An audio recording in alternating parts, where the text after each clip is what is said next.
Students, तो काफ़ी time के बाद हम इस फॉर्मेट में आए हैं और हमारा नया चैप्टर है। अब कौन सा? तो तुम्हें दिख रहा होगा स्क्रीन पर, क्या है? Chapter 11, reproduction. ठीक है, ये क्लास 10th में आया करता था। ठीक है, कभी ये क्लास 10th में आता था, लेकिन अब की बार हमारी जो नई NCERT आई है तो अब हमें इसी साल पढ़ना है। ठीक है, तो अगर मैं पढ़ाना स्टार्ट करूँ, चलो पहले अगली स्लाइड ले लेता हूँ। ठीक है, मैं दूसरी स्लाइड ले लेता हूँ, जैसे कि ये रही। ठीक, ये रहा मैं, और ये रही नई स्लाइड। ठीक है, तो अगर हम देखें तो भाई जैसा हमारा नाम, चैप्टर का नाम ही दिख रहा होगा, क्या है? रिप्रोडक्शन। ठीक, ये तो मैं हूँ। अगर मैं बात करूँ सबसे पहली चीज़ कि रिप्रोडक्शन है क्या? रिप्रोडक्शन है क्या? रिप्रोडक्शन क्या होता है? अपने जैसे और ज़्यादा बनाना। क्या? अपने जैसे, क्या बोलूँ मैं? अपने जैसे और ऑर्गेनिजम्स बनाना, उसी को क्या बोलता हूँ मैं? रिप्रोडक्शन बोलते हैं। क्या बोलते हैं उसी को? रिप्रोडक्शन बोलते हैं। अब रिप्रोडक्शन क्या, ये हम क्लास वैसे 8th क्लास में हम बहुत बार पढ़ चुके, 8th 7th हम पढ़ते ही आ रहे हैं। पहले 9th में नहीं पढ़ते थे, 10th में आके पढ़ते थे। ठीक है, लेकिन अब इन्होंने 9th वाला भी हटाया कि लाओ हम 9th में ही पढ़ाएंगे। पता नहीं 10th में ये होगा या नहीं होगा, वैसे मुझे मुश्किल लगता है 10th में होगा ही। ठीक है, तो रिप्रोडक्शन है क्या?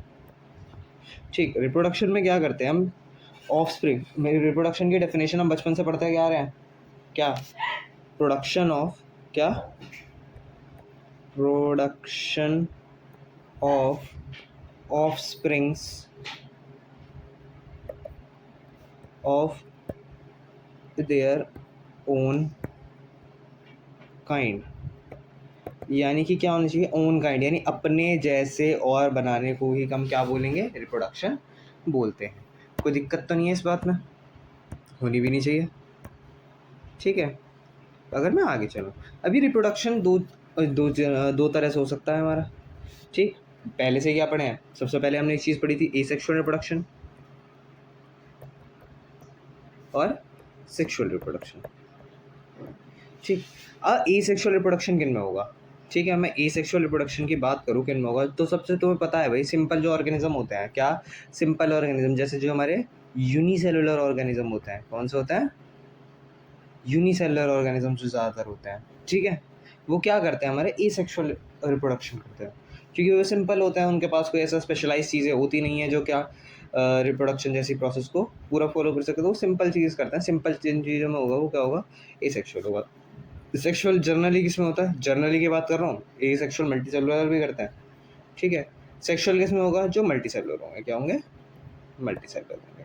ठीक, एसेक्सुअल के अंदर सिंगल पेरेंट रिक्वायर होता है। क्या होता है? Single parent. कोई दिक्कत है इसमें? और इसमें क्या होना चाहिए भाई? दो चाहिए, 2 पेरेंट्स चाहिए हमें।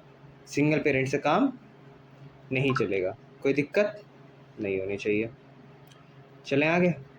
जब हमारे NCERT है, NCERT के अंदर हमारी स्टार्टिंग की है इन्होंने पहले ना, चलो मैं पहले वाले तरीके से बताता हूँ।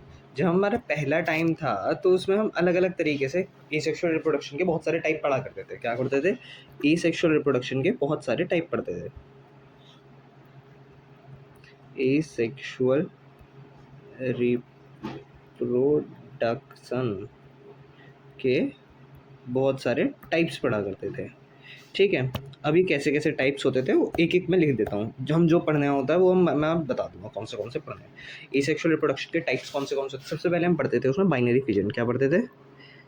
बाइनरी फिजन पढ़ते थे। इसी का ही एक पार्ट होता था मल्टीपल फिजन। ठीक है, वैसे एक ही में रख सकता था मैं इसको। एक होता था मल्टीपल फिजन पढ़ते थे। इसके साथ हम पढ़ते थे रीजनरेशन, फ्रेगमेंटेशन। ठीक है, ये पढ़ते थे। फिर आगे हम आता था हमारा बडिंग,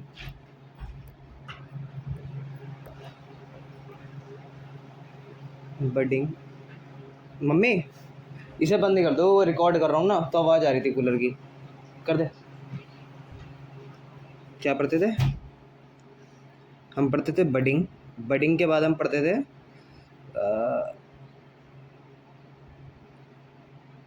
बडिंग, बीच में से काटना पड़ेगा। फिर हम पढ़ते थे बडिंग, फिर पढ़ते थे स्पोर फॉर्मेशन। ठीक है, स्पोर फॉर्मेशन। इस बार हमें सिर्फ इसके अंदर एक तो ये पार्ट पढ़ना है, बडिंग और स्पोर फॉर्मेशन, जो हमारी एनसीईआरटी में इस बार है। और फिर इसके बाद एक और पार्ट होता था हमारा, वो होता था वेजिटेटिव प्रोपोगेशन। Vegetative propagation. अब ये जो वेजिटेटिव प्रोपोगेशन है, ये हम ये सिर्फ ये जो पार्ट्स हैं ना, ये इतने सारे पार्ट्स पढ़ा करते थे हम 10th क्लास में, लेकिन हमारे सब कट चुके हैं। ठीक है, अब हमें सिर्फ ये पढ़ना है। ठीक है, अब एनसीईआरटी के अकॉर्डिंग चलना है हमें नई वाली। तो सबसे पहले पढ़ाया हुआ है वेजिटेटिव प्रोपोगेशन। क्या पढ़ाया हुआ है? वेजिटेटिव प्रोपोगेशन पढ़ाया हुआ है। तो वेजिटेटिव प्रोपोगेशन में आ जाते हैं। क्या पढ़ेंगे वेजिटेटिव? पहले हेडिंग डाल लेता हूँ, वेजिटेटिव प्रोपोगेशन। ठीक, वेजिटेटिव प्रोपोगेशन। वेजिटेटिव प्रोपोगेशन का मतलब ये होता है, अगर कोई प्लांट, क्या, अगर कोई प्लांट है हमारा, वो सीड्स के अलावा, ठीक है, सीड का यूज़ ना करे। क्या ना करे? सीड्स का यूज़ ना करे। ठीक है, यानी अगर कोई मेरा प्लांट है वो सीड का यूज़ ना करे, उसके अलावा कोई से भी पार्ट का यूज़ कर ले, या तो ब्रांचेस का, स्टेम का, रूट का, फ्लावर का, लीव का, इनसे दूसरे प्लांट बना दे, तो उसको क्या बोलते हैं? वेजिटेटिव प्रोपोगेशन बोलते हैं। ठीक है, तो सबसे पहले आता है हमारा ये जो इसके अंदर दिया हुआ है, सबसे पहले पढ़ेंगे ब्रायोफिलम क्या होता है। क्या होता है? अभी जो ब्रायोफिलम प्लांट है ना, इसके ये अपनी लीव से रिप्रोड्यूस करता है। सुनने में थोड़ा अजीब लग रहा होगा, जैसे इसकी लीव्स होती है ना, इसकी लीव्स पर यहाँ पर ऐसे रिप्रोड्यूस करता है। यहाँ पर एक नए नए प्लांट उगते हैं, वो बड़े होते हैं। जैसे ही लीव गिरता है नीचे प्लांट से ज़मीन में, तो ये छोटे छोटे से प्लांट जो है ना, ये बड़े हो जाते हैं फिर ऐसे। ठीक है, इसी को क्या बोलते हैं? Vegetative propagation. ये किसमें? वेजिटेटिव प्रोपोगेशन इन ब्रायोफिलम। ठीक है, चलो आगे चलते हैं। चलो एनसीईआरटी में दिखा देता हूँ ये कहाँ पर है। देखो, फोटो दी हुई है एनसीईआरटी में। देखो, अगर मैं दिखाऊँ कहाँ ही है, ये देखो फोटो, ये रही एनसीईआरटी में फोटो।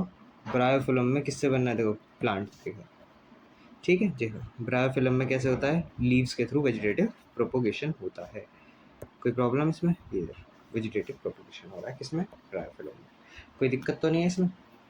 ठीक, अब एग्रीकल्चर में कहाँ कहाँ हेल्प होता है इसके बारे में पढ़ते हैं। ठीक है, जो हमारा ब्रायोफिलम है ये तो हो गया। अभी वेजिटेटिव प्रोपोगेशन जो होता है ना, सीड से जो होता है ना हमारा, थोड़ा सा स्लो काम चलता है। क्या चलता है? थोड़ा स्लो होता है।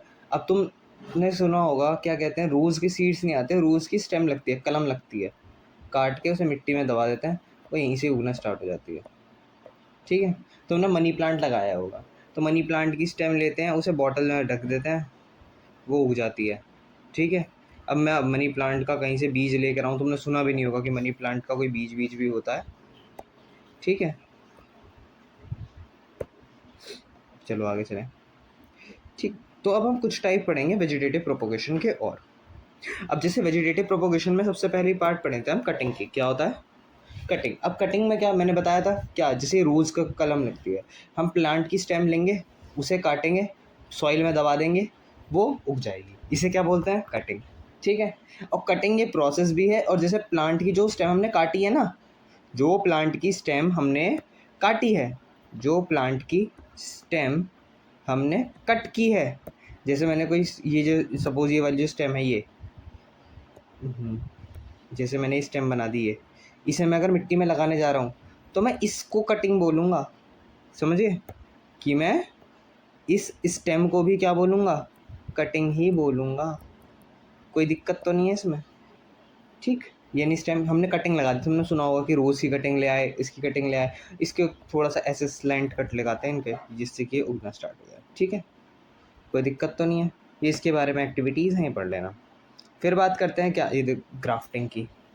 ठीक है, ग्राफ्टिंग भी बड़ा बेहतरीन प्रोसेस है। ग्राफ्टिंग के अंदर क्या होता है, मेरे पास एक प्लांट है, चलो मैं वहीं वापस पहुंच जाता हूँ अपने जहाँ पर समझा रहा था। जैसे मेरा कोई एक प्लांट है, ठीक है, उसके ऊपर येलो कलर के फ्लावर आते हैं। ठीक है, मैं क्या करूँ, मेरे पास एक और प्लांट है जिस पे ग्रीन कलर के फ्लावर आते हैं। मैंने इसकी एक स्टेम ली, यहाँ से कट करी और यहाँ लगा दी। इसकी स्टेम कट करके यहाँ से यहाँ पे लगा दी और इसके ऊपर टेप वगैरह चिपका के बढ़िया से एकदम से चिपका दिया इसे। एकदम टेप भी लगा देते हैं इस पर वगैरह।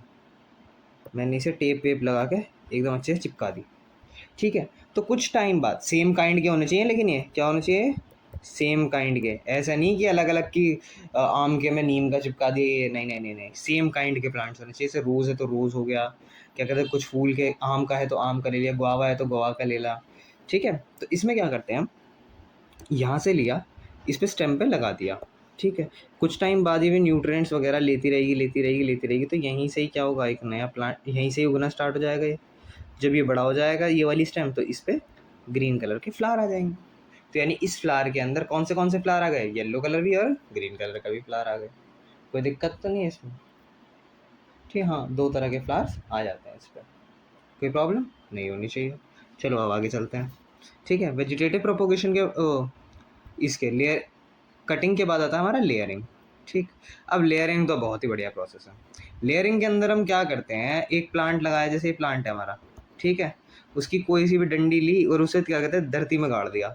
ठीक, तो धरती में जब गाड़ दिया तो ये अपनी रूट्स बनानी स्टार्ट कर देती है। देखो ध्यान से देखो, यहाँ पे दिख भी रही होगा, यहाँ से ये जा रहा है, फिर अपनी यहाँ रूट्स, इसे मिट्टी में दबा रखा है हमने। ठीक है, तो यहाँ से जब ये रूट्स बनाना स्टार्ट कर देगा, ठीक, तो फिर हम इसे यहाँ से कट कर देंगे और ये अपना एक नया प्लांट बन जाएगा। कोई दिक्कत तो नहीं है, वेरी गुड, होनी भी नहीं चाहिए। तो देखो इनके सबकी एक्टिविटीज़ हैं, ये तुम्हें खुद पढ़नी है। ठीक, कोई दिक्कत नहीं होनी चाहिए। अरे वाह, ये नया चीज़ है टिश्यू कल्चर। ये बड़ा अच्छा टॉपिक है, ये बता देता हूँ टिश्यू कल्चर क्या होता है।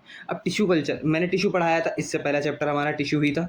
बायो की बात करूँ तो मैं, तो हम क्या करते हैं टिश्यू कल्चर में, तो टिश्यू कल्चर हमने कोई ग्रोइंग प्लांट लिया। ठीक है, कोई भी एक ग्रोइंग प्लांट लिया, यहाँ से क्या लिया, इसकी ग्रोइंग टिप से एक टिश्यू लूँगा, टिश्यू लिए। ठीक है, एक टिश्यू तो मैं ले, थोड़ा टिश्यूज़ लिए हमने से। ठीक है, अब उन्हें मैंने क्या किया, एक ऐसे मीडियम में रखा, न्यूट्रिशियस मीडियम में। ठीक है, न्यूट्रिशन मीडियम में रखा उन्हें, सारे दवा पानी जो जिन्हें रिक्वायर्ड थी उन टिश्यूज़ को बढ़ने के लिए। तो फिर ये टिश्यूज़ बढ़ने लगे। ठीक है, और बढ़ते बढ़ते बढ़ते बढ़ते जब इनके थोड़े से डेवलप होने लगे ना, रूट्स वगैरह थोड़ी चीज़ें, इन्हें उखाड़ के कहाँ लगा दिया, मिट्टी में लगा दिया। ठीक है, अब पहला क्वेश्चन आता, भैया हमें इसकी ज़रूरत क्यों पड़ी। ठीक है, दूसरा क्वेश्चन आता, भैया सिर्फ ग्रोइंग टिप क्यों ले रहे हैं। ठीक, और तीसरा रहा, भैया लैब में बनाई क्यों रहे हैं, बीज लगाओ ना सीधे सीधे। अब भाई कुछ ऐसे प्लांट हैं जो एक्सटिंक्ट होने वाले हैं, क्या होने वाले हैं, कुछ ऐसे प्लांट थे जो एक्सटिंक्ट होने वाले हैं, तो उसके लिए रिप्रोड्यूस करने की उनमें ताकत नहीं थी। तो क्या करा, उन्हें आर्टिफिशियली लैब के अंदर ग्रो करवाया, उनके ऊपर की टिप्स ली। क्यों, क्योंकि ऊपर होता है हमारा एपिकल मेरिस्टेमेटिक। कौन सा टिश्यू होता है, एपिकल मेरिस्टेमेटिक टिश्यू होता है। ठीक है, अगर कोई बीमारी है या कुछ है तो, और एपिकल मेरिस्टेमेटिक बहुत रैपिडली डिवाइड होता है, ये मैंने सब पढ़ाया हुआ है पिछले चैप्टर में। रैपिडली बहुत जल्दी जल्दी डिवाइड होता है, तो फिर यहाँ से जल्दी जल्दी डिवाइड होगा, जल्दी से फिर इसका पेड़ बना देंगे। ये जनरली उनके लिए होते हैं जो बहुत रेयर होते हैं, एक्सटेंट होने वाले होते हैं, या प्लांट में, और वो उसके अंदर बीमारी लग गई, वो रिप्रोड्यूस नहीं कर पा रहा, तो उसे हम लैब में बनाते हैं। ठीक है, इसमें हम जैसे इसमें लैब में प्लांट बना रहे हैं ना, इसे बोल रहे हैं टिश्यू कल्चर। जब हम लैब में बच्चे बनाएंगे उसको बोलेंगे IVF, उसको बोलते हैं इन विट्रो फर्टिलाइजेशन। ठीक है, वो इस चैप्टर में आगे है। ठीक, चलो थोड़ा सा आगे चलते हैं। मैंने बल्कि एक दूसरी बुक भी, रेफरेंस बुक भी ली थी 10th क्लास की, उसमें दिखाता हूँ मैं तुम्हें कुछ चीज़ें मैंने रखी थी। ठीक है, जैसे सारी चीज़ें बता देता हूँ मैं, जैसे मैंने पढ़ाया। सबसे पहले वेजिटेटिव प्रोपोगेशन पढ़ाया, थोड़े से इसमें डायग्राम अच्छे हैं तो इसमें दिखा देता हूँ। देखो जैसे ये रहा, ब्रायोफिल्म में कैसे बन रहा है। ठीक है, ब्रायोफिल्म की लीव्स में से ऐसे बनते हैं, प्लांटलेट्स से निकलते हैं, गिर जाते हैं, और ये देखो। ठीक, अब वेजिटेटिव प्रोपोगेशन में देखो, पहले हमने छोटी सी कटिंग में छोटी सी हमने लकड़ी लगाई सॉइल में, उसमें से रूट्स निकलने चालू हुए, ये हो गए, और देखो ये क्या बन गया, पूरा प्लांट बन गया। ये तो था हमारा कटिंग। फिर हमने क्या पढ़ाया था, लेयरिंग पढ़ाया था।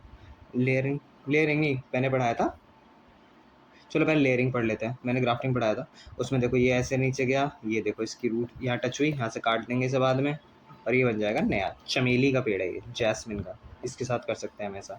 फिर आते हैं ग्राफ्टिंग, देखो दो ऐसे स्लैंट कट्स लगाए उन दोनों को टेप से बांध दिया और यहाँ से जैसे देखो ये रूट ये तक जा रही है ना, तो इस पे अलग टाइप के एप्पल आ रहे होंगे, इस पे अलग टाइप के एप्पल आ रहे होंगे। ठीक है, कोई दिक्कत नहीं है। और मैंने टिश्यू कल्चर भी अभी पढ़ाई दिया। टिश्यू कल्चर में क्या होता है, देखो ये रहा, यहाँ से एक टिप ली, उस टिप में से ये देखो इसे मीडियम में रखा, ठीक है, फिर इसमें बड़े हो गए और बड़े हो गए, फिर हमने इसे सॉइल में लगा देंगे। कोई प्रॉब्लम तो नहीं है इसमें, नहीं होनी चाहिए।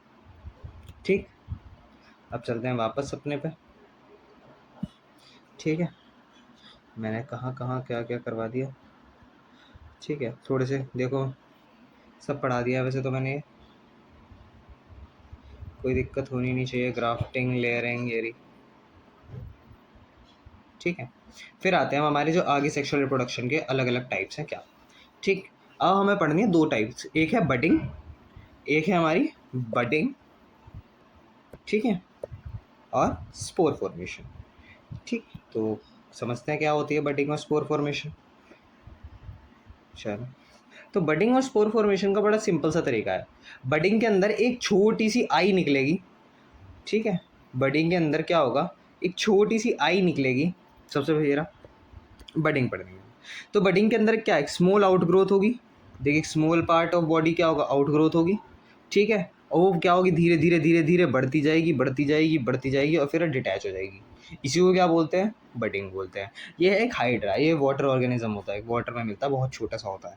ठीक, ये पढ़ा हमने बडिंग इन हाइड्रा।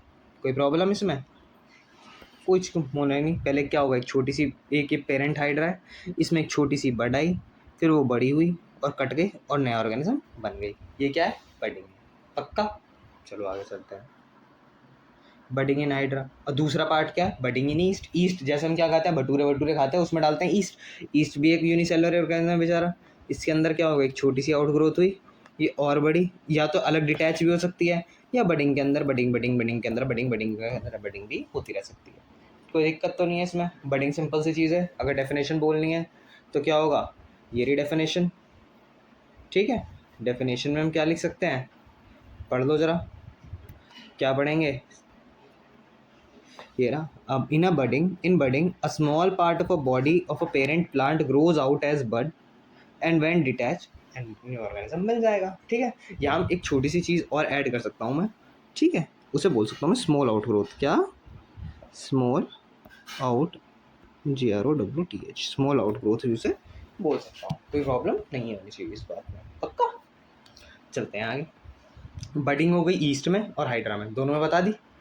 ठीक है, फिर आते हैं हमारे स्पोर फॉर्मेशन पे। किस पे, स्पोर फॉर्मेशन पे। स्पोर फॉर्मेशन बड़ा अच्छा टॉपिक है। ठीक है, स्पोर फॉर्मेशन। अब स्पोर फॉर्मेशन, जैसे तुमने ब्रेड मोल्ड देखा है, ब्रेड में फुई लग जाती है, तो ब्रेड को अगर फुई को जूम करते हैं ना, तो हमें ऐसा स्ट्रक्चर दिखता है हमको। ठीक है, ये ऐसा सा स्ट्रक्चर दिखता है। ठीक, तो ब्रेड मोल्ड पे जो हमें दिखता है उसको बोलते हैं राइजोपस। ठीक है, उसका ऐसा पूरे पे स्ट्रक्चर पूरा पे फैल जाता है, जकड़ लेता है। ठीक, ये उस फिर ना जब वो जगह नहीं मिलती, उस पर पूरा खा गया उसने प्लांट, ब्रेड के पीस को। ठीक है, ये देखो ब्रेड मोल्ड भी बोलते हैं इसे, पूरे को खा गया, तो क्या होता है, यहाँ से ना उगने स्टार्ट होते हैं ये ऊपर ऊपर को। ठीक है, इसके अंदर ये ऊपर प्लांट के सीड्स टाइप बन जाते हैं। ठीक, फिर इसके अंदर भर जाते हैं स्पोर्स। स्पोर्स एक टाइप की समझ लो, सीड समझ लो, जिसके इसके अंदर ऐसे ऐसे ऐसे ऐसे ऐसे ऐसे ऐसे ऐसे ऐसे ऐसे ऐसे स्पोर्स। इनकी बहुत कवरिंग हार्ड होती है। ठीक है, और इसके बाहर का जब ये बस्ट हो जाता है और ये हवा में मिल जाते हैं, ऐसे देखो ये निकल रहा। ठीक है, कोई प्रॉब्लम नहीं होनी चाहिए। ठीक है, और ये जब तक ऐसे ही घूमते रहते हैं, ये ऐसे ही घूमते रहते हैं। ठीक है, इनको अगर ढंग की सी कंडीशन मिल गई, जैसे हवा, पानी, मॉइस्चर वगैरह ढंग से मिल गया, तो वहाँ पर ये फिर से ग्रो हो जाएगा, वरना पड़े रहेंगे, इन्हें कोई फ़र्क नहीं पड़ेगा। ठीक, अब देखो जैसे जैसे यहाँ पर पढ़ लेते हैं क्या क्या लिखा है। In spore formation the parent plant produce 100 of microscopic reproductive units. ये देखो सीड जैसे स्ट्रक्चर रिलीज कर रहा है। ठीक है, when the spore case of the plant burst, when the spore case of the plant burst, ये बस्ट हुआ। ठीक है, तो इसमें से बहुत सारे स्पोर्स निकल जाएंगे, हवा में फैल जाएंगे। ठीक है, और वो क्या होंगे, एयर वाटर बॉर्न यानी एयर बॉर्न की तरफ, मतलब एयर से के थ्रू ट्रैवल करेंगे। अगर उन्हें कहीं पे भी फेवरेबल कंडीशन दिखेगी, कहीं पे भी फेवरेबल कंडीशन मिलेगी, यानी डैम्प और वार्म जगह, तो हमें पता है कि चीज़ें कब सड़ती हैं, जब वो गीली हो जाए और एकदम सीलन सी आ जाए, गर्मी सी में, ठीक है, इसमें सड़ जाएंगी, तो वहाँ पर ही क्या होगा, ये नए ऑर्गेनिज्म को बना देगी। कोई दिक्कत इस चीज़ में नहीं होनी चाहिए, ठीक है। तुम्हें एग्जाम्पल याद करना है स्पोर फॉर्मेशन का, क्या है, राइजोपस है, पक्का, यहाँ तक कोई दिक्कत तो नहीं है इस बात में, ठीक। बाकी इसमें जितने तुम्हारे इसमें हैं वो ठीक है, बाकी मैं इसके अलावा नहीं पढ़ा सकता, स्पोर फॉर्मेशन तक ठीक रहेगा, ठीक।